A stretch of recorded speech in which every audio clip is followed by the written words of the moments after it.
స్వాతంత్ర కథనాలు 75వ స్వాతంత్ర దినోత్సవ వేడుకల సందర్భంగా ప్రధానమంత్రి చేసినటువంటి ప్రసంగంలో కోటి కోట్లతో కొత్త శక్తి అనేటువంటి ఒక మాట వస్తే ఇక్కడ దళిత బంధు పథకాన్ని ఆల్రెడీ అనౌన్స్ చేసి వాళ్ళ హుజరాబాద్లో ప్రారంభోత్సవం చేయబోతున్నటువంటి నేపథ్యంలో ఇంకొన్ని అంశాలను కూడా ప్రస్తావించారు. నిన్న తెలంగాణ ముఖ్యమంత్రి కేసీఆర్ కొన్ని కాంట్రాక్టులు అట్లనే వివిధ షాపులు బార్లు లైసెన్సుల కేటాయింపులు వీటిలో కూడా దళితులకి రిజర్వేషన్ ఇవ్వబోతున్నట్టుగా ప్రకటించారు. ఈ అంశాల మీద మాట్లాడదాం. అద్దంకి దయాకర్ గారు కాంగ్రెస్ పార్టీ అధికార ప్రతినిధి ఉన్నారు, ప్రకాష్ రెడ్డి గారు బీజేపీ అధికార ప్రతినిధి, శ్రీధర్ రెడ్డి గారు టీఆర్ఎస్ అధికార ప్రతినిధి మనతో ఉన్నారు. ముందుగా అద్దంకి దయాకర్ గారు, కోటి కోట్లు అనే మాట వచ్చింది, అసలు పలకటానికే కొద్దిగా భయం వేసేటువంటి పెద్ద ఫిగర్ అది. మొన్న ఆత్మనిర్భర్ ఆ టైంలో ఒక 25 లక్షల కోట్ల ప్యాకేజీ అనేటువంటి అంశం అప్పుడు మనం మాట్లాడుకున్నాం. ఇప్పుడు రాబోయేటువంటి 25 ఏళ్ళు ఇవన్నీ కూడా దృష్టిలో పెట్టుకొని చెప్తా ఉన్నారు. ప్రధానమంత్రి గతిశక్తి జాతీయ బృహత్ ప్రణాళిక దేశం ముందు ఉంచబోతున్నామని చెప్పని. అందరికి కూడా నమస్కారం. అయితే ప్రధానమంత్రి గారు యువత పట్ల తమ యొక్క ఏమంటారు సానుభూతినో, యువత పట్ల తమ యొక్క ఏమంటాము ఒక ఆలోచనను స్వాతంత్ర దినోత్సవం రోజు పంచుకోవడం అనేది మాత్రం ఆహ్వానిద్దాం ముందుగా. ఎందుకంటే దాదాపు అంచనాలే ఇప్పుడు 60% అయినప్పుడు కూడా మీకు 75-80 కోట్ల మంది యువత ఈ దేశంలో ఉంది. అందరికీ ఉద్యోగాలు కాకపోయినప్పటికీ కూడా డెఫినెట్ గా ఉపాధి అవకాశాలు ఇవన్నీ ఒక ఎత్తు అయితే ఇలా యువత ఎంత పెద్ద ఎత్తున నష్టపోతుందంటానికి పకోడీలు వేసుకుంటే నష్టమైందని కేంద్రం అన్నా, హమాలి పని చేసుకుంటే నష్టమైందని రాష్ట్రాలన్నా ఇలా పరిస్థితి అయితే ఘోరంగా ఉన్నమాట వాస్తవం. భారతదేశంలో యువత ఈ రోజు అతి శక్తివంతమైన ఒక గ్రూప్. వాళ్ళకు ఇలా గతిశక్తి ఇవ్వాలని అనుకోవడం అంటేనే భారత ప్రభుత్వం యొక్క వైఫల్యం ఘోరంగా ఉంది అని మనకు తెలుస్తున్నది. సరే 36%, 26%, 6% ఇక మైనస్లకు వెళ్ళిపోతున్న పరిస్థితి. అసలు అన్నిటికంటే ముఖ్యం ఏంటంటే పబ్లిక్ సెక్టార్ యూనిట్స్ పూర్తిగా కొలాప్స్ కావడం. నాకు తెలిసి అయితే ఇంకా వేళ్ల మీద లెక్క పెట్టవచ్చు. అంత తక్కువ స్థాయికి పడిపోయిన డిస్ఇన్వెస్ట్మెంట్స్ కావడం, ప్రైవేటైజేషన్ పెరగడం, ప్రైవేట్ చేతుల్లో కూడా ఎక్కువ శాతం ఇలా కంపెనీలు బదలాయించడం అనేది చూస్తున్నాం. సరే ప్రైవేట్ శక్తి అయినా పబ్లిక్ సెక్టార్ యూనిట్స్ అయినా కూడా పవర్ ఎందుకంటే వాటికి ఉండే ఏదైతే ఉద్యోగ కల్పనా స్థాయిలు ఉంటాయో అవన్నీ కూడా విద్యార్థులకు యువతకు ఉపయోగపడే పరిస్థితి. కానీ ఈ లాక్డౌన్ తర్వాత, కరోనా వచ్చిన తర్వాత పెద్ద ఎత్తున ప్రైవేట్ కంపెనీస్ కొలాప్స్ కావడం కానీ, లేదంటే దేశీయంగా జరుగుతున్న ఆ యంత్రీకరణ దాన్ని లేదంటే మిగతా అంశాల్లో ఉద్యోగ కల్పన తక్కువ స్థాయిలో ఉంది. కానీ యువత మాత్రం పూర్తిగా ప్రతి రోజుకు అది పెరుగుతున్న పరిస్థితి ఉన్నది.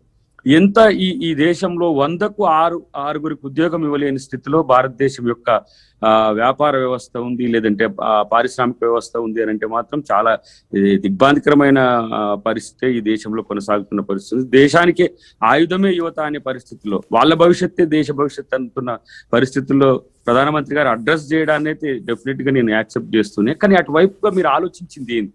ఈ 6 సంవత్సరాలు 7 సంవత్సరాలు భారత ప్రభుత్వం అటువైపుగా ఆలోచించిన దాఖలాలే పోలే. పూర్తిగా ఏంటి కొట్లాటలు, మతాల కొట్లాటలు, కులాల కొట్లాటలు, లేదంటే ఇంకా మరింత.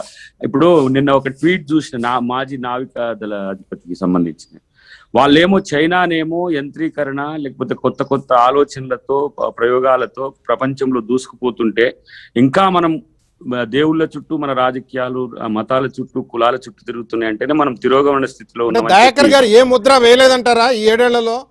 మీరు అన్నట్టుగా ప్రతి ప్రభుత్వం కూడా 5 ఏళ్ల కోసం వచ్చే ప్రభుత్వాలైనా కూడా ప్రతి ప్రభుత్వం కూడా ఏదో ఒక లాంగ్ టర్మ్ ప్లాన్ చెప్తానే ఉంటాయి. ఇప్పుడు నిన్న ప్రధానమంత్రి గారి మాటలో కూడా మీరు కూడా స్వాగతిద్దామన్నారు. ఇంకొక మంచి మాట ఏం చెప్పారంటే ఆయన 25 ఏళ్లకి సరిపడా కదా, ఆయన 25 ఏళ్లలో కళలన్నీ సాకారం చేసుకోవాలని వ్యాఖ్య చేస్తూనే మరో 25 ఏళ్ల తర్వాత ఇదే ఎర్రకోట మీద జాతీయ పతాకాన్ని ఎగరేసే ప్రధాని ఆ రోజు ఈ 25 ఏళ్లలో సాధించిన లక్ష్యాల్ని చెప్తాడాయన అని చెప్పిన మాట అన్నాడు. అంటే పార్టీలకు అతీతంగా ఈ దేశం ముందుకు పోవాలని ఒక భావన, అది డెఫినెట్ గా స్వాగతించాల్సిన అవసరమే.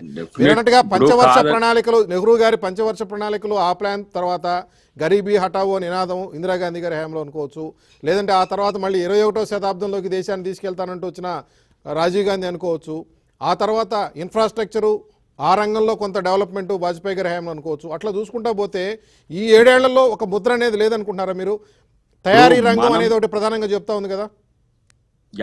మేక్ ఇన్ ఇండియా మీరు అన్నది వాస్తవము. మేక్ ఇన్ ఇండియాలకే మేకులు కొట్టిన వేళ కానీ మనం గ్రామాన్ని నేపథ్యంగా తీసుకుందాం. వారి మాటల్ని మామూలుగా ప్రధానమంత్రి జాతిని ఉద్దేశించి ప్రసంగించేటప్పుడు డెఫినెట్ గా విస్తృత అంశాలు, చాలా పాజిటివ్ అంశాలు, ప్రజలకు భరోసా కల్పించే మాటలే మాట్లాడుతున్నప్పుడు కూడా ఇప్పుడు ఈ దేశంలో దాదాపు నాకు తెలిసి రమారమి 6,40,000 గ్రామాలు ఉన్నాయి.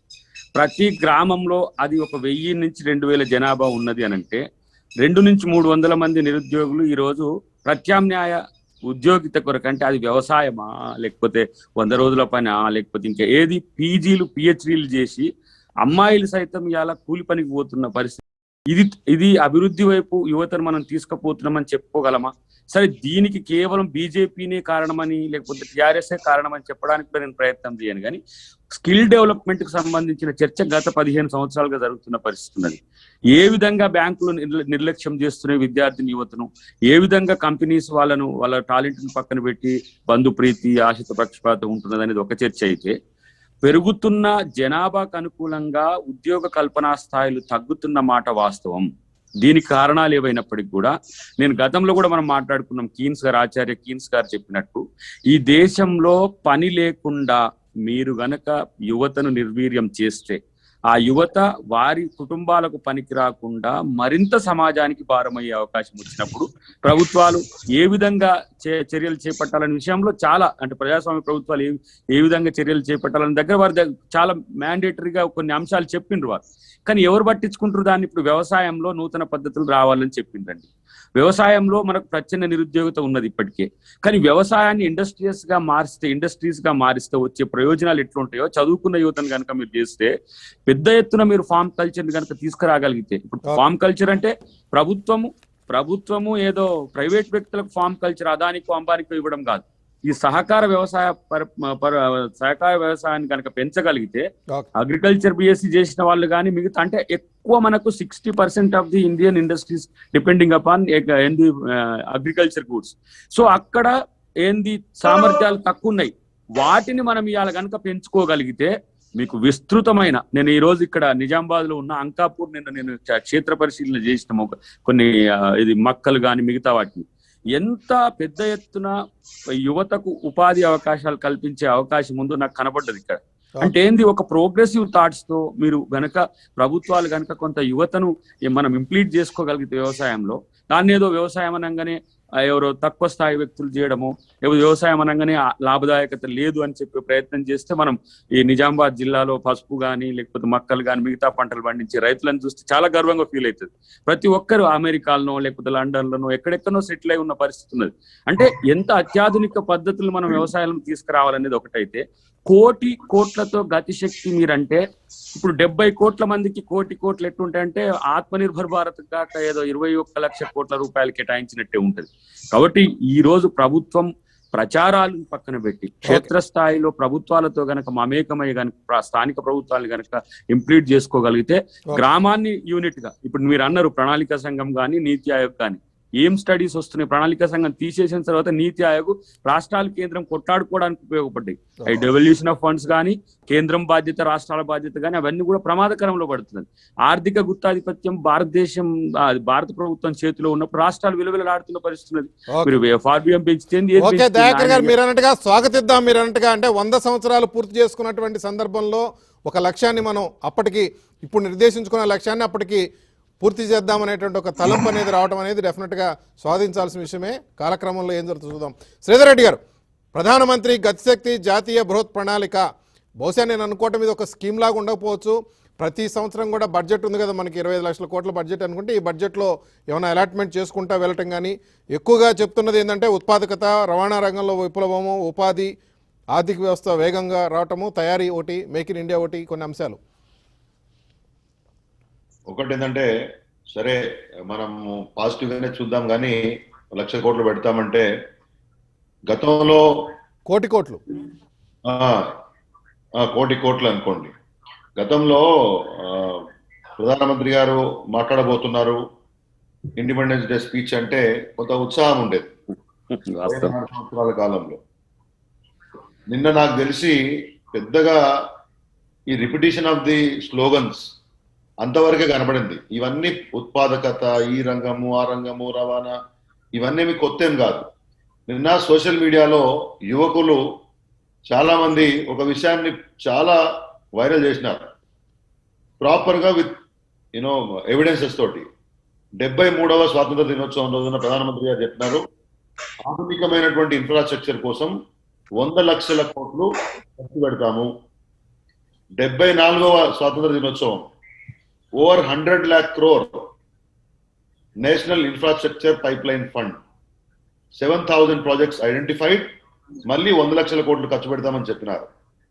75వ స్వాతంత్ర దినోత్సవం 100 లక్షల కోట్లతోటి గతిశక్తి స్కీమ్ అని చెప్పినారు. అప్పుడేమో ఇంగ్లీష్ లో చెప్పినారు పోయినసారి, ఈసారి హిందీలో చెప్పినారు, అంతకుముందు కూడా ఇంగ్లీష్ లో చెప్పినారు. మరి అప్పుడు పెట్టిన 100 లక్షల కోట్లు, పోయినసారి పెట్టిన 100 లక్షల కోట్లు, ఈసారి మాట్లాడే 100 లక్షల కోట్లు, కాబట్టి 3 కోట్ల కోట్లు ఎంత ఇన్ఫ్రాస్ట్రక్చర్ క్రియేట్ అయింది, ఏ రంగాల్లో క్రియేట్ అయింది అనే విషయాన్ని మొత్తంగా చెప్పలేరు ప్రసంగంలో, కానీ చూసాగనైనా దేశంలో ఇన్ఫ్రాస్ట్రక్చర్ రంగంలో ఇంత మేరకు ఉంటే ఇంత మేరకు వచ్చినామని చెప్పినట్టు అయితే కనపడలేదు. కాబట్టి ఆ ప్రసంగాన్ని నిన్న గతంలో లాగా ప్రజలు ఆస్వాదించలేకపోయినమాట మాత్రం వాస్తవం. ఖచ్చితంగా పేర్లు మారినాయి కానీ ఆ రకంగా డబ్బులు ఖర్చు పెట్టలేదని చెప్పేసి. ఎందుకు విశ్వాసం రావట్లేదంటే, ఈ ఆత్మ నిర్భర్ భారత్ స్కీమ్ కింద మీరు ఇంకా చాలా క్లీన్ గా నిన్న మొన్న వచ్చినటువంటి రెప్యూటెడ్ పత్రికల్లో వచ్చిన విశ్లేషణలు చూస్తే అది ఫెయిల్ అయిందని, 15% మాత్రమే టార్గెటెడ్ నంబర్లో లోన్స్ గా వెళ్ళింది తప్పితే it has not reach the targeted audience in the expected guide lines అనేది అన్ని రకాల ఆర్థిక విశ్లేషణ చేసే పత్రికలు చెప్పినాయి. కాబట్టి మళ్ళా కొత్తగా ఎన్నిసార్లు ఇదే మాట చెప్తారు? మనము క్షేత్రంలో గతంలో వాజ్పేయి గారు ఉన్నప్పుడు నేషనల్ క్వాడ్రాంగిల్ ప్రాజెక్ట్ పెట్టినారు స్వర్ణ చతుర్భుజి పేరు కింద, కొంత హైవేల రంగంలో అక్కడక్కడ చూసినాం. మన దగ్గర తెలంగాణ రాష్ట్రంలో సాగునీటి రంగంలో ఖర్చు పెడితే we have seen projects built, we have seen reservoirs built, we have seen మనము డిస్ట్రిబ్యూటరీస్ బిల్ట్. మనము మిగతా అన్ని సంక్షేమ రంగాల్లో తర్వాత కులవృత్తులలో డబ్బులు ఖర్చు పెడితే మన ముందు ఆ ఫలాలు కనబడుతూ ఉన్నాయి. ఈ 100 కోట్ల ఇన్ఫ్రాస్ట్రక్చర్ ఫండ్ గత 2 సంవత్సరాలలో పెడుతుంటే 1 కోటి కోట్లు అంటే 2 కోట్ల కోట్లు పెట్టాలి. ఇప్పుడు మళ్ళీ ప్రపోజల్ తెలంగాణ రాష్ట్రంలో ఎక్కడ కూడా మనకు పెద్దగా దీని ప్రభావం కనబడినట్టు నాకైతే కనపడలేదు. మీకు ఏమైనా కనబడితే మన దగ్గర TV5 లో కథనం కానీ విజువల్స్ కానీ వేయండి, లేకపోతే ప్రకాష్ రెడ్డి ఇది ఒక్కసారిగా కనపడేది కాదు కదా శ్రీధర్ రెడ్డి గారు.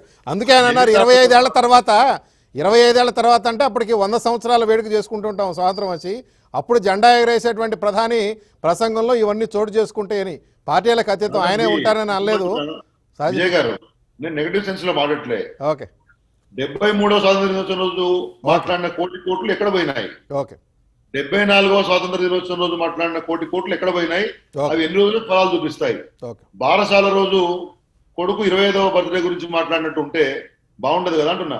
దీర్ఘకాలిక ప్రణాళికలు చెప్తాం, కానీ గత 2 సంవత్సరాల్లో సేమ్ మాటలు చెప్పి ఇప్పుడు మళ్ళీ పదం మార్చినారు.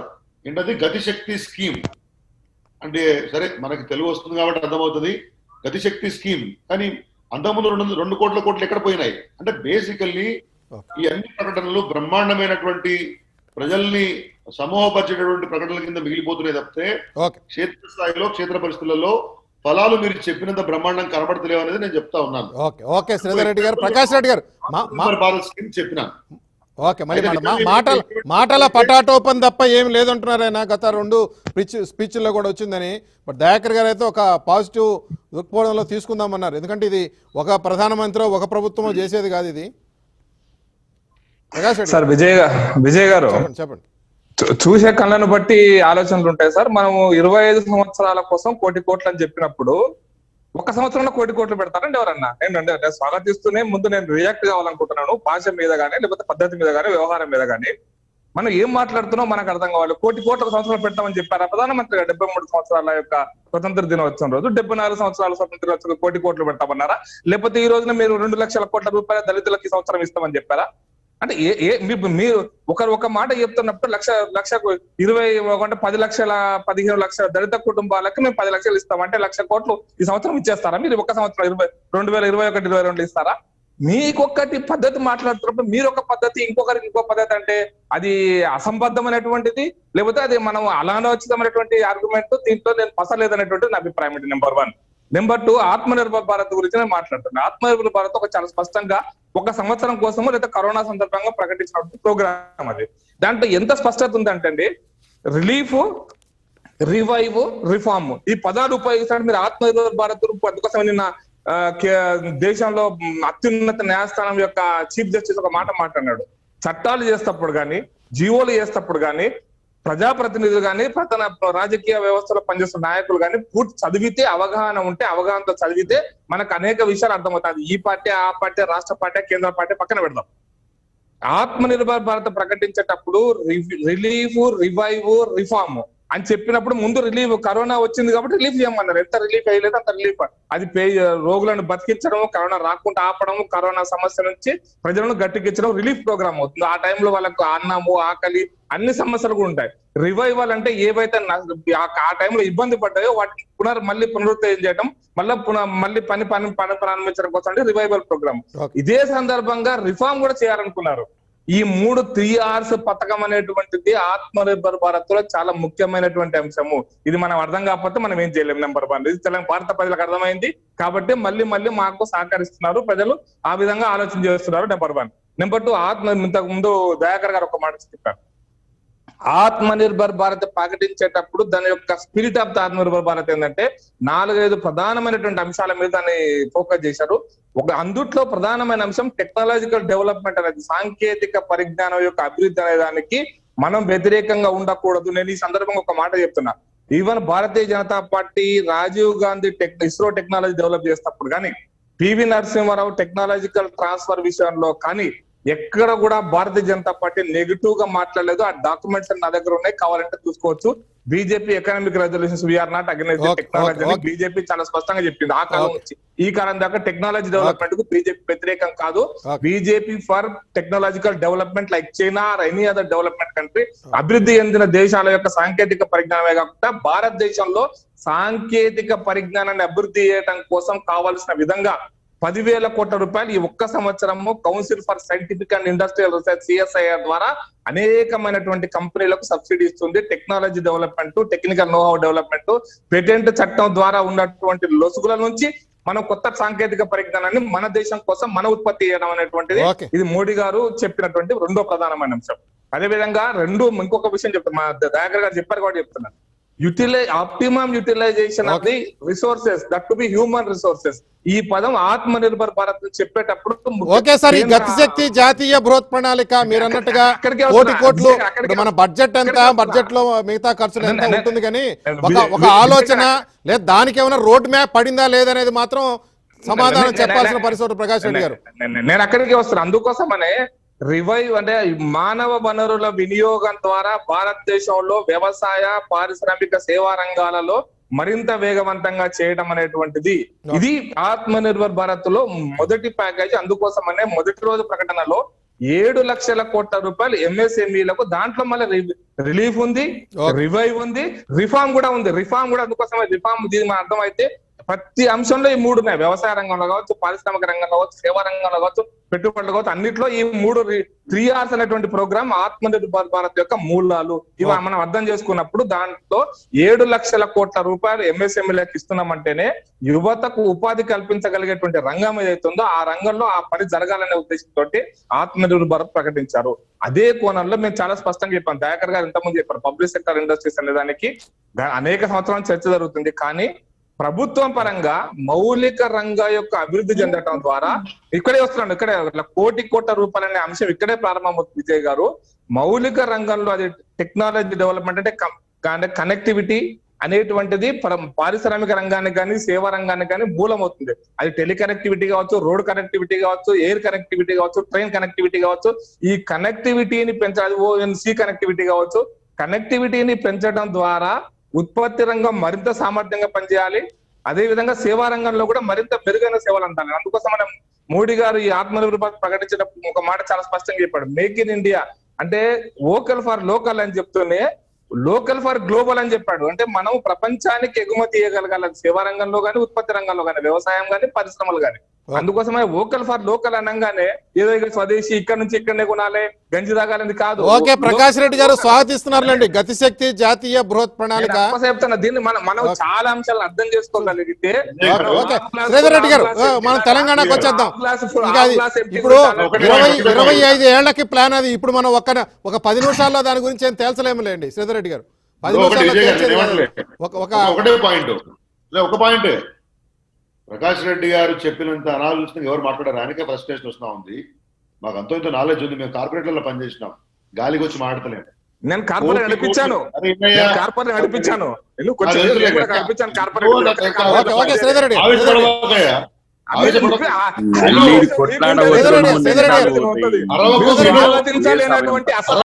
స్వాగతించలేని ఒక్క మాట స్వాగతించలేని అసహనంలో ఈరోజు టీఆర్ఎస్ పార్టీ అబద్ధాలు మాడితే విను. అబద్ధాలు మాట్లాడితే 1,00,000 కోట్ల దళితుల అబద్ధం అయితే ఇదేమన్నా అబద్ధం అవుతుంది. మరి అబద్ధమా చెప్తున్నా, మధ్యలో మాడద్దు. విజయ్ గారు పాయింట్ ఏంటంటే కోటి కోట్లు ఒకటేసారి ఖర్చు పెట్టారని అందరికీ తెలుసు. కానీ 73 ఇండిపెండెన్స్ 74 3 సంవత్సరాలుగా వరుసగా చెప్తా ఉంటే ఆ డబ్బులు పోయిన సంవత్సరం ఎంత ఖర్చు పెట్టినారు, అంతకుముందు ఎంత ఖర్చు పెట్టినారు, ఆ 200 కోట్లలో ఎంత 2 కోట్ల ఎంత ఖర్చు పెట్టిన అడుగుతాం కదా. ఆ 2 కోట్లలో కొంత ఖర్చు అయితే ఈ 1 కోట్లకు కొంత సాధకత ఉంటుందని నా ఉద్దేశం. నెంబర్ 1, అటువంటి మాటలు మాట్లాడే నాయకులు అదేమో దీర్ఘకాలికమైన ప్లాన్.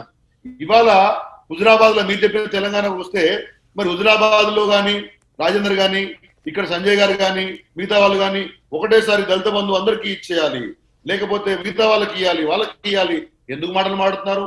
మరి ఆంగిత గాని ఇక్కడ పనిచేయట్లేదా? ఇక్కడ ఒకవేళ ఇంకా ఒకటేసారి రాష్ట్రంలో దళితులకు ఇవ్వాలంటే ఒకటేసారి ఇవ్వాలని ఇక్కడ బీరాలు ఎందుకు పలుకుతున్నారు? ప్లానింగ్ ఉంటుంది. హుజూరాబాద్ అనేటువంటి ప్రకాష్ రెడ్డి గారు హుజూరాబాద్ పైలట్ బడ్జెట్ కాబట్టి మాట్లాడిన వేరే ప్రకాష్ రెడ్డి గారు దేశమంతా మాట్లాడలే. ఒక్క నిమిషం ప్రకాష్ రెడ్డి, నేను అందుకోసం చెప్పాను. నిన్న రాజేందర్ ప్రెస్ మీట్ ఫాలోగా ఆయన మాట్లాడుతున్నాడా? నువ్వు ఫాలోగా. I'm not asking you, you follow his press meet. నేను ఫాలో చెప్తున్నా. నేను అక్కడ ఏడ నువ్వు ప్రకాష్ రెడ్డి గారు ఒకటి నేను చెప్పేది ఏంటంటే శ్రీధర్ రెడ్డి గారు నిన్న ముఖ్యమంత్రి గారి ప్రసంగంలో కూడా హుజూరాబాద్ లో సంపూర్ణం, ఇతర నియోజకవర్గాల్లో పాక్షికమని పత్రికల్లో కథనాలు వచ్చినాయి. ఆ నేపథ్యంలోనే సంపూర్ణం అన్నప్పుడు కంప్లీట్ గా ఇవ్వమని చెప్పని డిమాండ్ చేస్తున్నాయి పార్టీలు.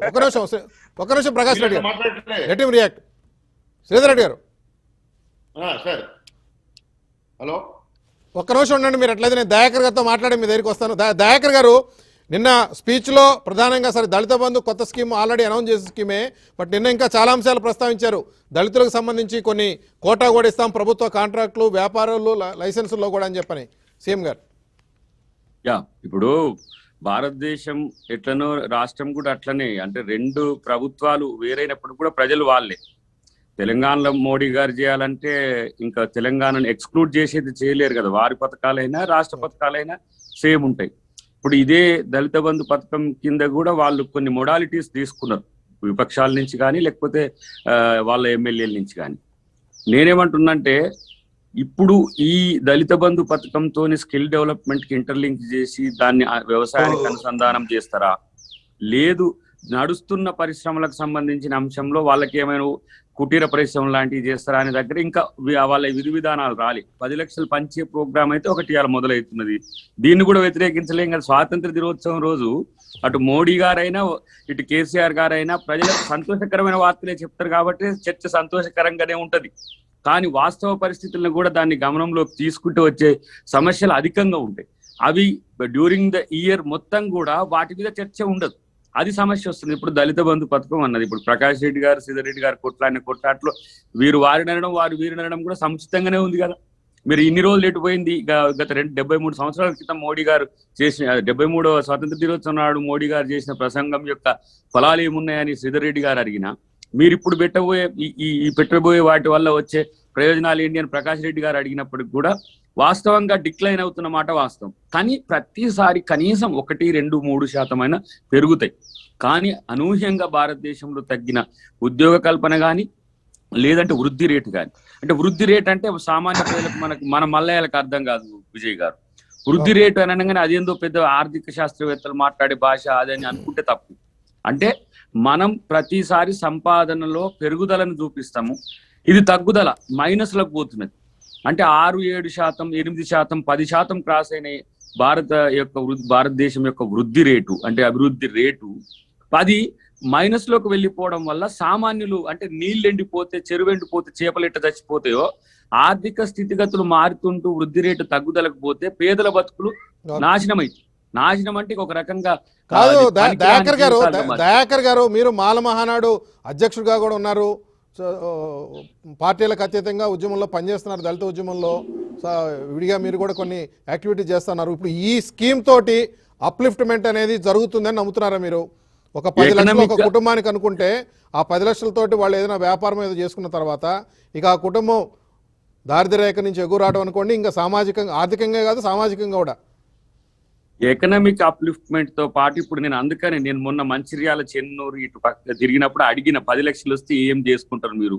కేసీఆర్ గారు 10 లక్షలు వస్తున్నాయి మీరు ఎట్లా చేసుకుంటారు అంటే, అయ్యా నాకు ఇగో బీడీలు జుట్టేది ఉన్నది, లేకపోతే గిరిగిట్లా ఈ పనులు ఉన్నాయి, లేకపోతే వ్యవసాయానికి అనుసంధానంగా అక్కడ మనం ఏంటి పంపింగ్ కొట్టడం ఏంటిది, మన ఎక్కడ పొలాలలో పంపింగ్ కొట్ట ఒక 10-15 వాళ్ళు సూచించింది. గీట్లలో కనుక పెడితే నేను దాన్ని వృద్ధి చేసుకుంటా, ఇంకొక ఇల్లు లేదు, ఇల్లు 2-3 లక్షలు అయితే దాటి పెట్టుకుంటా అంటే వ్యక్తిగత అంశాలు కూడా చెప్తున్నారు వాళ్ళు. అంటే నేను పాజిటివ్ యాటిట్యూడ్ తోనే చెప్పిన. అదే కొంతమంది ఏంది గతంలో ఎంతో శంషాబాద్ లో భూములు అమ్ముకున్న వాళ్ళకి ఇదే ఎస్టీలకు ఆ రోజు లక్షలు వచ్చినాయి, మెర్సిడెస్ బెంజులు వచ్చినాయి, తర్వాత ఇప్పుడు డీజిల్ లేక అవి మూలపడ్డాయి. ఇట్లా కాకుండా ఆ 10 లక్షలు మరింత ఉత్పత్తిని వాళ్ళకు సంపాదన పెంచే ఒక ఉత్పాదక వ్యవస్థ వైపు కనుక నెట్టగలిగితే, ఒక రకమైన నిష్ణాతులతో నిపుణులతో కనుక మాట్లాడుకోగలిగితే మంచి ప్రయోజనాలు వస్తాయి. ఎంతవరకు ఇస్తారనేది పక్కన పెట్టి, ఇది రాజకీయం కాకుండా పక్కన మనం ఒక సోషల్ ఆలోచన కనుక పెడితే ఇవ్వడాన్ని ఎవరు వ్యతిరేకించరు. ఇవ్వడంలో మతలబులు రాజకీయాలు విమర్శిస్తారు, అంతవరకే. ఇస్తే అందరికి ఇవ్వాలనే డిమాండ్ ప్రజల్లో. కానీ దయాకర్ గారు మనం స్వాతంత్రం వచ్చిన తర్వాత ఇందాక చెప్పినట్టుగా ఒక పంచవర్ష ప్రణాళిక అంశం పక్కన పెడితే రైట్ ఫ్రమ్ గరీబీ హటావో తీసుకుంటే ప్రతిసారి రాజకీయ పార్టీలు ఎన్నికల నినాదంగానే పేదరిక నిర్మూలననో మీరు అన్నట్టుగా లేకపోతే దళితులు బీసీల అభివృద్ధినో ఎన్నికల నినాదంతో ముడిపెట్టే తీసుకొస్తా వచ్చారు. బట్ అదే టైంలో ఆ తర్వాత ఆ స్కీముల్ని అమలు చేయక తప్పని పరిస్థితి, ఎంతో కొంత దానివల్ల ఉపయోగం కూడా జరుగుతూనే వస్తూ ఉంది. అట్లా అనుకోవచ్చా ఈ స్కీమ్ భవిష్యత్తులో ఈ ప్రభుత్వమైనా కంప్లీట్గా చేస్తుందా, లేదు ఈ ప్రభుత్వం తర్వాత ఇంకేదైనా ప్రభుత్వం వస్తే వాళ్ళు దీన్ని కొనసాగిస్తారా లేదా? అంటే వారు ఇప్పుడు కేసీఆర్ గారితో గతంలో కూడా మేము ఉన్నప్పుడు ఇవి చర్చలు వచ్చినాయి. ఒకసారి 3 ఎకరాల భూమి ఇస్తే ఎట్లా ఉంటది, ఎక్కడ దొరుకుతుంది అనే చర్చ వచ్చినప్పటి నుంచి వారు అసలు ఆ 3 ఎకరాల భూమి నుంచి ఆర్థిక వెసులుబాటు వరకు వచ్చిండు నా ఉద్దేశంలో. ఎందుకంటే ఎట్లా బెనిఫిట్ చేయాలని అనుకుంటే, ఒకవేళ టిఆర్ఎస్ పార్టీ నాయకుడిగానే కాకుండా ముఖ్యమంత్రిగా ఈ వర్గాలకు మరీ పేదరికంలో పోతున్న వాళ్ళకి ఎట్లా మేలు చేయాలనుకుంటే డబ్బులు ఇచ్చేద్దాం అనుకున్నాడు మొదటి దశ. కానీ వారు ఆ రోజు చర్చల్లో కానీ వాళ్ళు దళిత విధాన ప్రకటన కూడా ఒకటి చేసిండ్రు గతంలో. మల్లెపల్లి లక్ష్మయ్య గారు ఇంకా చాలా మంది ప్రొఫెసర్లు కూడా ఆ రోజు ఉండే 2012-11 ఆ ప్రాంతంలో. మీరు ల్యాండ్ నేషనలైజేషన్ అనే విషయం కాన్సెప్ట్ పెద్దది, కానీ ఇప్పుడు ఏదైతే సంపద పంపిణీ, సంపద ఉత్పత్తి ఈ 2 అంశాల మీద కాన్సన్ట్రేట్ చేసి సంపద ఉత్పత్తిలో భాగమవుతున్న వాళ్ళకి సమాన సంపద పంపిణీ కనుక చేయగలిగితే ఆర్థిక అసమానతలు తీరుతాయి. ఇది భారతదేశం కూడా ఆ ప్రాక్టీస్ చేయట్లేదు. అంబేద్కర్ గారు చాలా స్పష్టంగా చెప్తాడు, భూమి 1 ఎకరము 2 ఎకరం ఉంటే అది వాళ్ళ యొక్క వెసులుబాటు అవుతుంది. కానీ దాన్ని పక్కన పెడుతున్నారు కేసీఆర్ గారు. డబ్బులు ఇస్తడాన్ని వ్యతిరేకించలేము, కానీ భవిష్యత్తులో భూమి అనేది, ఇప్పుడు నిన్న చెన్నూరులో మీరు వీడియో చూసుంటారు, అమ్మ నీకు 10 లక్షలు ఇస్తాడు, ఒక మంచి ఇల్లు కట్టిస్తాడు, నువ్వు ఉంచుకో అని అంటే, ఆ సార్ నా చిన్న ఇల్లు అయినా ఏం లేదు, నా ఎకరం భూమి నాకు ఉండాలని 81లో ఇచ్చినాం. అక్కడ ఏది ఇందిరాగాంధీ గారు ఆటోమేటిక్ గా చర్చ వస్తుంది కదా, దళితులకి 3 ఎకరాల భూమి అన్నారుగా, ఏమైందన్న చర్చ దీని సెకండ్ కంటిన్యూషన్ వస్తానే ఉంది. ప్రకాష్ రెడ్డి గారు రాజకీయ పరమైన విధానంగా లేదంటే రాజకీయ ఒక నినాదంగా మారింది అనుకోవాలా, లేదంటే నిజంగానే ఇప్పటి నుంచి మొదలుపెట్టి ఈ ప్రభుత్వంలో జరుగుతుందా, 1,00,000 కోట్ల 2 లక్షల కోట్ల తెలీదు, ఎప్పటి వరకు అవుతుందో. ఇప్పుడు ఇందా మనం అనుకున్నాం 1,000 కోట్లు అంటే 25 ఏళ్ళు, ఏ ప్రభుత్వాలు వస్తాయో తెలీదు. అట్లా ఏదైనా ఒక దళితోద్ధరణ, అక్కడేమో దేశోద్ధరణ, ఇక్కడేమో దళితోద్ధరణ అనుకుందాం. దయాకర్ గారు చెప్పిన అంశంలో నేను పూర్తిగా ఏకీభవిస్తాను సార్. ముందు దళితులకి ఇప్పుడు మీరు అన్నట్టుగా అది ఒక రిలీఫ్ ప్రోగ్రామ్ అనుకోండి. భూమి అనేటువంటిది సరే చర్చ జరుగుతుంది, ఈ ప్రభుత్వం ఎంతకాలం ఉంటుంది అనేది సరే అది వేరే విషయం. కానీ ఇప్పటికిప్పుడు దళిత సామాజిక అంటే ఆ వర్గాలలో ఉన్నటువంటి పేదరిక నిర్మూలన కోసం 10 లక్షల రూపాయలు వాళ్ళకు పెట్టుబడి కోసం ఇస్తున్నప్పుడు తప్పకుండా వాళ్ళు ఏదో ఒకటి, అది వెల్డింగ్ షాప్ పెట్టుకుంటారా, ఒక స్కూటర్ మెకానిక్ షాప్ పెట్టుకుంటారా, లేకపోతే ఒక ఏదైనా తయారీ బొటిక్ షాప్ పెట్టుకుంటారా అనేది చాలా వేరే అంశం. చాలా కుటుంబాలు ఈవెన్ దళితులే కాదు వేరే సామాజిక వర్గాలు కూడా ఏదో 10 లక్షలు ఉంటే తప్పకుండా ఏదో హోటల్ పెట్టుకుంటామంటారు, లేకపోతే పెట్టుకుంటారు, అది గవర్నమెంట్ పెట్టుకుంటారు. ఏం సార్ ప్రభుత్వం చెప్తుంది ఏమేమి కార్యక్రమాలు లిస్ట్ ఉందండి అది. అందుకోసమనే ఆ కార్యక్రమాలను చేస్తున్నప్పుడు సహజంగా ఒక 1%, 2% వాళ్ళకు ఇంట్రెస్ట్. ఉదాహరణకు ఒక 1000 రూపాయల ఆదాయం అంటే 1 లక్ష మీద 1000 రూపాయల ఆదాయం అంటే 10 లక్షల మీద నెలకు 10,000 రూపాయల ఆదాయం వచ్చినా కూడా సహజంగా పేదరికం నుంచి బయటపడడానికి అవకాశం ఉంటుంది. సహజంగా ఒక సంవత్సర కాలంలో ఇది జరుగుతుంది. అయితే మనం అనేది మేము రాజకీయంగా దాన్ని విమర్శిస్తుంటే హుజూరాబాద్ నే పైలట్ ప్రాజెక్ట్ అన్నప్పుడు చర్చ స్టార్ట్ అయింది. అదే మొత్తం తెలంగాణ రాష్ట్రంలో ఇప్పుడు రైతు బంధు పథకం ఇస్తున్నప్పుడు మనం మొత్తం రైతు బంధు ఇవ్వాలని వద్దని ఎవరు అన్నారు అన్నటువంటి పార్టీ అదని ఉంటే చెప్పండి. రైతులకు ఇస్తున్నప్పుడు వద్దని అనలే. కాకపోతే దీంతో పాటు ఇంకోటి కూడా ఏమని అడుగుతారు, అది అడగడం తప్పు కాదు, కానీ రైతు బంధు మేము వ్యతిరేకించలేదు, ఈవెన్ దళిత బంధు కూడా వ్యతిరేకించట్లేదు. దళిత బంధును మీరు హుజూరాబాద్ కు మాత్రమే మొత్తం రాష్ట్రానికంటే పాటు 100 మందికి అంటే కాదు, మీరు ఇవ్వాలనుకుంటే రాష్ట్రం అంతా 100 మందికి ఇవ్వండి. హుజూరాబాద్ రాజకీయాలు ఎందుకు చేస్తున్నాం దాని మీదనే చర్చ జరిగింది తప్పిస్తే ఇంకో రాజకీయ కోణం చర్చ లేనే లేదు. దళితుల యొక్క సాధికారత స్వావలంబన సాధించాలంటే తప్పకుండా 10 లక్షలు ఎంతో కొంత ఇప్పటికిప్పుడు రిలీఫ్ వస్తుందనే విషయంలో మేము రెండో ఆలోచన లేనే లేదు. కాబట్టి అది వాళ్ళు ఏ షాప్ పెట్టుకుంటారు అనేది కూడా పక్కన పెట్టండి. ఏ చిన్న షాప్ అంటే ఏంటి ఇవాళ సభని ఆ కార్యక్రమాన్ని స్వాగతిస్తున్నారా ప్రకాష్ రెడ్డి గారు? నేను దళితులకు ఇస్తున్న దాన్ని మనం స్వాగతించకుండా ఉండలేమండి. ఎందుకంటే వాళ్ళకి ఎంతో కొంత, అది హుజూరాబాద్ దళితులైనా, హైదరాబాద్ దళితులైనా, మన మలక్పేట దళితులైనా, సైదాబాద్ దళితులైనా, దళితులు ఆ సామాజిక వర్గాలు అట్టడుగున ఉన్న సామాజిక వర్గాలు సాయం చేయడం వ్యతిరేకించట్లే. హుజూరాబాద్ అనేటువంటిది మీ రాజకీయ చట్టంలో ఒక పావుగా వాడుకోకండి, మొత్తం తెలంగాణలో దళితులందరినీ కాపాడండి అని. ఓకే శ్రీధర్ రెడ్డి గారు ఏంటి ఇవాళ కార్యక్రమం ద్వారా ఏం పిలుపు? రాజకీయపరమైన అంశం కాదు అనేది జనంలోకి వెళ్తుందా? హుజూరాబాద్ లో సంపూర్ణం, ఇతర నియోజకవర్గాల్లో పాక్షికం అన్నప్పుడు ఉప ఎన్నిక తర్వాత పరిస్థితి ఎట్లా ఉంటుంది ఏందనేటువంటి ఒక చర్చ సహజంగానే జరుగుతుంది. ఇవాళ ఒకటి అందరూ అర్థం చేసుకోవాలండి, హుజూరాబాద్ వేదికగా తెలంగాణ రాష్ట్ర దళిత కుటుంబాలకు ఒక సువర్ణాధ్యాయం మొదలవుతుంది. గౌరవ ముఖ్యమంత్రి గారు కేసీఆర్ గారు ఒక దళిత బాంధవుడిగా తెలంగాణ రాష్ట్రంలోని దళితుల కుటుంబాలను పూర్తి స్థాయిలో వాళ్ళ ఆర్థిక స్థితిగతులను మెరుగుపరిచి సామాజికంగా ఆర్థికంగా వాళ్ళను మంచిగా తయారు చేయాలనే ఒక బ్రహ్మాండమైన లక్ష్యంతో ఏర్పాటు చేసిన ఈ దళిత బంధు వాళ్ళ లాంఛనంగా ఇక్కడ స్టార్ట్ కాబోతోంది. కాబట్టి లక్షలాది మంది ప్రజలు ఇవాళ దానికోసం ఉత్సుగా ఎదురు చూస్తా ఉన్నారు. హుజూరాబాద్ నియోజకవర్గం దానికి ముస్తాబైంది. పెద్ద ఎత్తున ప్రజలు రాబోతా ఉన్నారు. మిగతా నియోజకవర్గాల నుంచి మేము వద్దంటే కూడా మిగతా రాష్ట్రంలో నియోజకవర్గాల నుంచి దళిత సోదరులందరూ కూడా, అన్ని సంఘాల వాళ్ళు, అన్ని వీళ్ళందరూ వస్తా ఉన్నారు.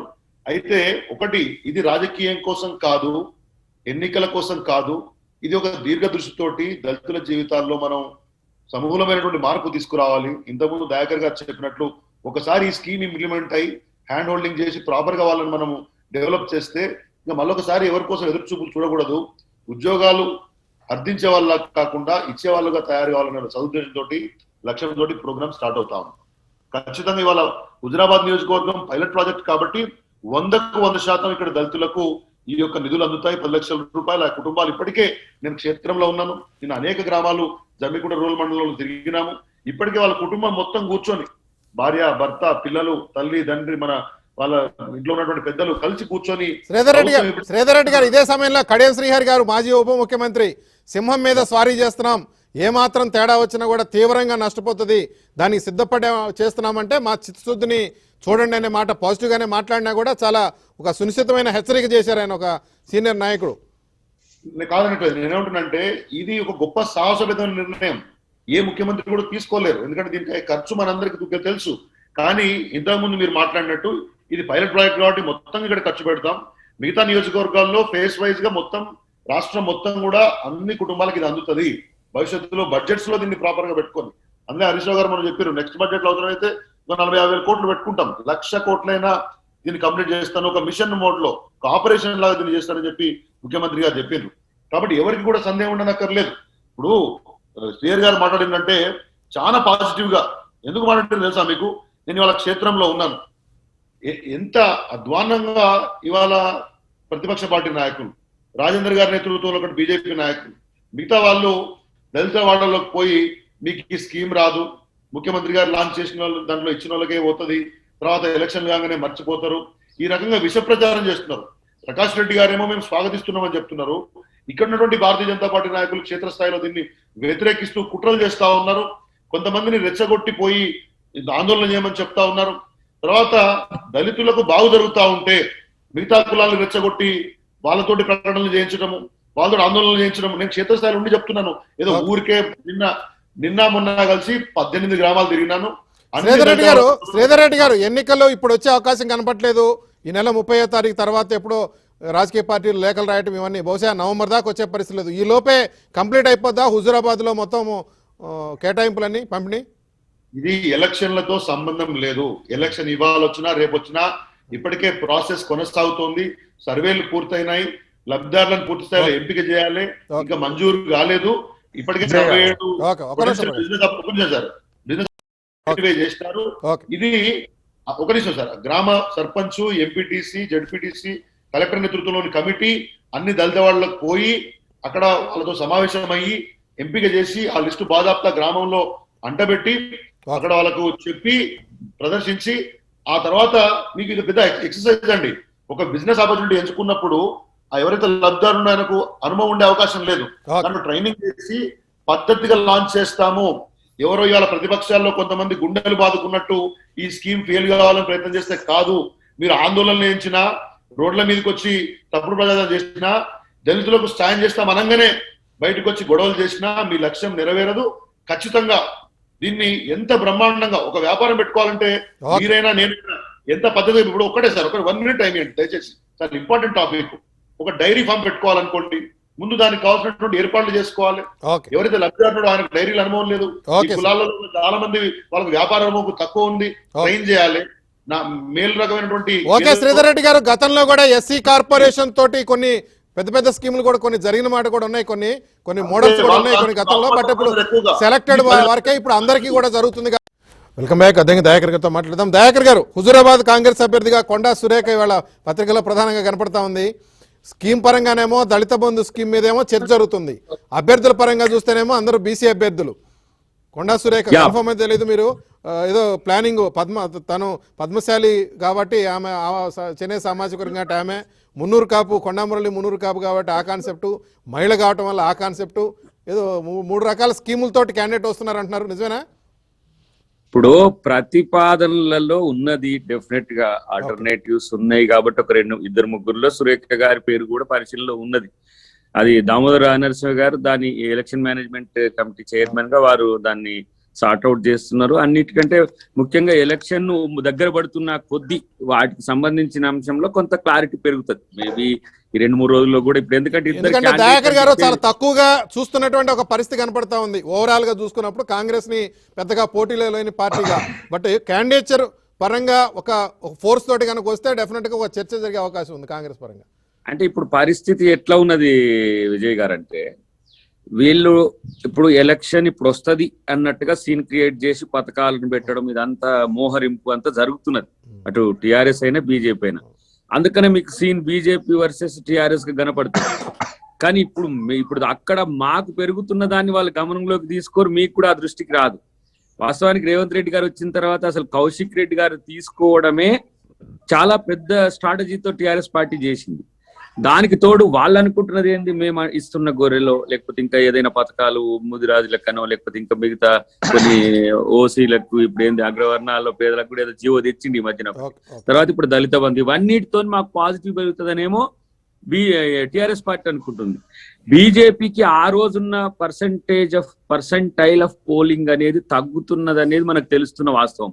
ఈ తగ్గుతున్నది ఎటుపోతున్నది అనే దాని దగ్గర ఇంకా క్లారిటీ లేదు. టిఆర్ఎస్ క్యాండిడేట్ గెలిచి దయాకర్ గారు అంటే మొదట్లో ఉన్నంత ఈటెల సానుభూతి అది తగ్గుతుంది అని టిఆర్ఎస్ చెప్తా ఉంది. మీరు కూడా మాక్సిమం గా నాకు తెలిసి 60-58 నుంచి ఇట్లా తగ్గుతూ 50 దాటింది ఇటు మైనస్ లో. సో ఆ తగ్గుతున్నది ఎటుపోతున్నది. టిఆర్ఎస్ కు నాకు తెలిసి అప్పుడు ఉన్నది 18, 16, 18 నుంచి పెరుగుతున్నది. సరే, కానీ కాంగ్రెస్ ది కూడా పెరుగుతున్నది గ్రాడ్యువల్ గా అనేది మాకున్న అంచనా, మా సర్వేలతో వస్తున్నది. ఇంకా అదొక చర్చ.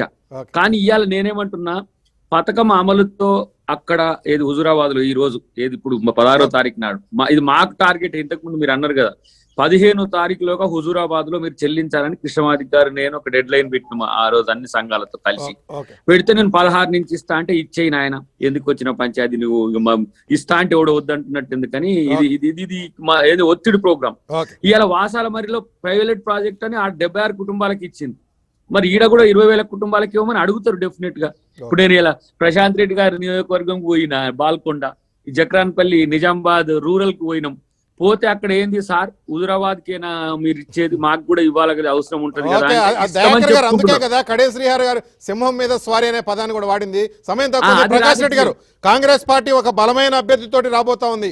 కాంగ్రెస్ లేదు అనుకునే పరిస్థితి నుంచి కాంగ్రెస్ ప్రధానంగా పోటీగా నిలబడబోతుందని. ప్రకాష్ రెడ్డి గారు. సార్ నేను ఇప్పుడు విజయ్ గారు, మేము ఏ అధికార పార్టీకైనా కూడా ఈ సహజంగా ఉండేటువంటి అవకాశం ఏంటంటే కొన్ని పథకాలను ఆ బై ఎలక్షన్స్ వస్తున్నప్పుడు ఇంకోటి ప్రకటించే అవకాశం ఉంటుంది. ఏ రాష్ట్రంలో అధికారంలో ఉన్నా ఆ రాష్ట్రంలో ఉన్న అధికార పార్టీకి అవకాశం ఉంటుంది ప్రత్యేకంగా అసెంబ్లీ నియోజకవర్గం మీద కాన్సన్ట్రేట్ చేసేది. అయితే ఆ ఒక్కదాంతోనే ఎన్నికల్లో గెలుస్తారనే భ్రమలలో అయితే మేము లేము, ఖచ్చితంగా మేము లేము. ఒక అటువంటి పథకాలు చాలా ప్రకటించినా ఆ ప్రభుత్వాలు ఓడిపోయినాయి. చంద్రబాబు నాయుడు గారు తక్కువ ప్రకటించాడా అసెంబ్లీ ఎలక్షన్స్ ముందు? బొట్టు కుంకుమతో సహా అన్ని ప్రకటించినా ఓడిపోయినాడు కదా. కాబట్టి ఓటమి గెలుపుకు ఇది ఒక్కటే కారణం అయితే దీంతోనే గెలుస్తామనే భ్రమలలో అయితే మేము లేము. ప్రజలకు నాయకత్వం వహిస్తాం, ప్రజలకు ఖచ్చితంగా విశ్వాసం కలిగిస్తాం. ఇంత దుబ్బాకలకు ఇదే కదా జరిగింది. ప్రశ్నించే గొంతుకైనప్పుడు పార్టీ బలము క్యాండిడేట్ బలం కలిసినప్పుడు మేము ఎన్నికల్లో గెలిచాము. క్యాండిడేట్ బలంగా ఉన్నటువంటి నాగార్జున స్థానంలో పార్టీ బలం తోడు కాకపోవడం వల్ల టిఆర్ఎస్ మాట కాంగ్రెస్ మాట ఒకటే ఉంది. ఈటెల క్రేజ్ సానుభూతి అనుకోండి ఏదన్నా, అది గ్రాడ్యువల్ గా పడిపోతా వస్తుంది. 50కి లోపు పడిపోయింది ఇప్పుడు అని అంటున్నారు దయాకర్ గారు కూడా. ఇది ఒకవేళ 2 నెలల పాటు ఎలక్షన్ నవంబర్ దాకా రాకపోతే మరి దాని పరిస్థితి ఏంటి? దాన్ని మళ్ళీ నేను చెప్తున్నా, విజయ్ గారి ఊహాజనితమైనటువంటి లెక్కలు తప్పిస్తే ఇక్కడ ఎవరు ప్రాక్టికల్ గా కులమానం పెట్టో లేకపోతే ప్లెబిసైడ్ పెట్టో లేకపోతే ప్రజాభిప్రాయం తీసుకొని చేసినటువంటి కాదు. రాండమ్ ప్రజలు మేము సర్వేలు చేయిస్తున్నాం ప్రకాష్ రెడ్డి గారు. దానికోసం చెప్తాను, మేము కూడా చేస్తాం సర్వేలు, అందరూ చేస్తున్నారు. సర్వే చెప్పండి కానీ ఉత్తమ కామెంట్ చేస్తారు దయాకర్ గారు. ఎవరు చేసినా ఊహాజనితం కాకుండా నిజంగా ప్లెబిసైట్ లాగా పబ్లిక్ ఒపీనియన్ కాదు ఇది. అయితే తగ్గుతుందా పెరుగుతుందా అనేటువంటిది మీరు అన్నట్టుగా నవంబర్ కో లేదా ఫిబ్రవరికి ఎన్నికలు పోయినాయి అనుకుంటా, వచ్చే శాసనసభ ఎన్నికలతో పాటే పెడతారు. థర్డ్ వేవ్ ఉంటుందా, ఉంటే తీవ్రంగా ఉంటుందా అనేటువంటిదా అనేక అంశాలు పరిగణలో తీసుకొని కనుక ఎన్నికలే వస్తే అప్పటి వరకు ఎన్ని రాజకీయ పరిణామాలు మారుతాయో మీకు తెలుసు విజయ్ గారు. శ్రీధర్ రెడ్డి గారు, ప్రకాష్ రెడ్డి గారు ఫిబ్రవరి దాకా వెళ్ళిపోతా ఉన్నారు. నవంబర్ డిసెంబర్లలో పెట్టొచ్చామని అనుకుంటే 2 minutes లో ఫినిష్ చేయండి శ్రీధర్ రెడ్డి గారు ప్లీజ్.